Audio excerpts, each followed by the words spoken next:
So today we're building a bed, and it's not just any bed, it's a twin bed with storage underneath. I have one of the toughest clients, and it's my daughter. She wants a bed with storage underneath so that way she can put her clothes away. If I can get her to put her clothes away, I'll make her a bed. She drew up a couple of different things that she said she'd like in a bed. I particularly like this one simply because it has a hot tub and a slide. So what I did was I dumbed it down a little bit and made it a little bit more normal. Just a very simple bed, beadboard, headboard, and footboard with drawers underneath so that way she can put everything away. Very simple to do, and the old bed frame, it just lacks. You know, it's really short off the ground and it's just wasted space. So we're going to make a bed with tons of storage, and in the end, the hope is that she actually puts her clothes away. One can only hope. But the first thing we got to do, start cutting some plywood.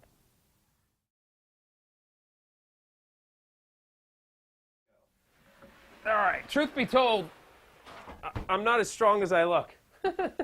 So what I do, every time I go to a home store and I order a full sheet of plywood, I actually ask them to slice it in half for me. A 4x8 sheet is tough for me to manage, especially with this small shop, which is, I'm assuming, most people are working out of their garage, wherever. So now I can lift up this entire piece by myself without too much struggle. It makes for more accurate cutting when you're at the table saw, and it's just smarter. It also helps you when you fit it in the car. It doesn't cost anything at my home store, and pretty much every big box home store will cut that stuff for you. Always know, don't have the finished cuts be the ones that you get from them, because I always sort of oversize it. If I need 18 inches, I ask them to cut it at 19 inches and leave myself a little play, because their blades are never good. That brings me to another thing. Your blade is the most important, in my opinion, of this project. You've got to have a good sharp blade. This is a brand new blade, good for cross-cutting plywood and ripping plywood.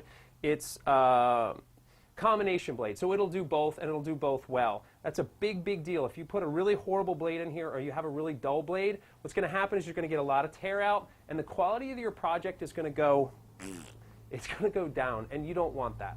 So get yourself a good blade, and I actually recommend right here. This is a zero clearance insert. Zero clearance meaning that if you see the blade right here, the only thing that's coming through this insert is the thickness of the blade, or the kerf. The normal saws will come with this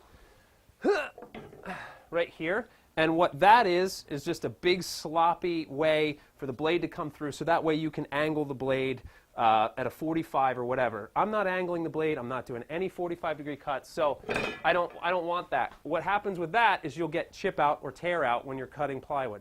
This way, it's completely supported all the way around. Yet another really important thing is support for your plywood or your workpiece all the way throughout the cut. So that means behind the saw. You want the cut supported all the way on this side, because if not, I'd be pushing the plywood through, it'd be falling down, and I'd be having to push right here, which is very unsafe. So just having something back there, keep that there, that works well. The clamp table is also a really good thing, especially because it's on wheels. You can throw it behind your table saw, completely adjustable, and it gives for support. Unfortunately, Eric, the cameraman, is in the way, and he says he needs room to work. So that being said, now it's just time to do some cuts. And for cuts, remember, at the home store we got a full sheet of plywood cut in half to make it easier for ourselves. But now you're going to have to actually cut that into 18-inch strips. You're going to do 2 of them for only 1/2 of the bed. If you want to tackle both sides of the bed at the same time and build both bases, which is something I strongly recommend, make sure you double everything that we're doing here. And because we're utilizing every inch of this plywood, the cutoff that you have here is going to be utilized as spacers later on down the line. Now we've got our 2 pieces. This is 1 sheet of plywood ripped at 18 inches. What this is going to become is this right here. This is the back, and then we're going to make 4 pieces exactly 18.5 inches wide. We're going to screw them together, add a face frame. You'll be happier than a pig in mud when we're all done. So right now we have to make our length. Now your length is going to be dictated simply on how big your mattress is. Now the mattress that I have, I'm assuming, I'm not a mattress expert, but they all seem to be the same of the twin mattresses that I have. They were 74 inches long. I went 74.5 inches, give it a little bit of wiggle room. That way the mattress stays where it is, or where it needs to be, and I have a little bit of wiggle room. Where's my pencil? For this, we have to take this piece of plywood. Let me move my fence, probably take it off completely here, and cut it on the table saw like that. Now that is not going to be very easy, because if I hold it like this, it's going to go all sorts of places and it's going to kick back and I'm going to get hurt. If I use the fence, I could do that, but there's so much material on this side of the blade that it becomes very, very dangerous, and you're asking for kickback as well. So to prevent that, what I do is I like to use my own little homemade sled. It's very, very easy. I get good cross cuts with it, and it's right here.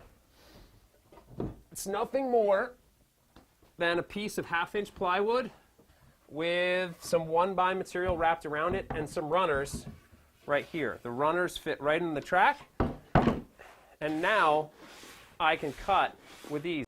So first thing is mark your plywood at 74.5 inches. I use a little drafting T-square that's only 2 foot long, so that way I know it's perfectly perpendicular. And then I just line up that mark that I made earlier right to the kerf on my crosscut sled, and then simply just run my material through the saw. We want to make 4 pieces at exactly 18.5 inches. I don't want to mark each one and then make each cut individually. So what I want to do is set a stop. Let's see if I can grab this sucker here. Oh, please, come on. There it is. All right. So to set that stop, we've got a nice firm bed. Now I could basically, now that the piece is a little bit smaller, I could put the fence here. I don't like to squeeze the material in the fence when I have the sled like this. It just seems so much easier to take your tape, hook it right in your kerf, and then make the mark at 18.5 inches. Take my stop block and a clamp, really crank down on it, and now take your tape again just to make sure. Run it right there. I'm exactly at 18.5 inches right to the kerf. Now I can throw this away, put my pencil away, and simply take the material, slide it right up on there, start the blade. There's one.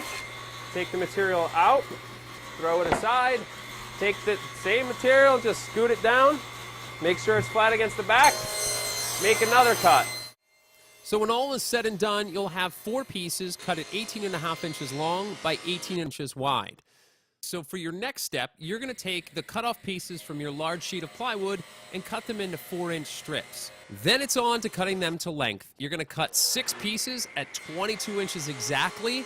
I love the precision miter gauge because I can set the stop and just make repetitive cuts over and over again, and I know that each one is going to be identical to the next.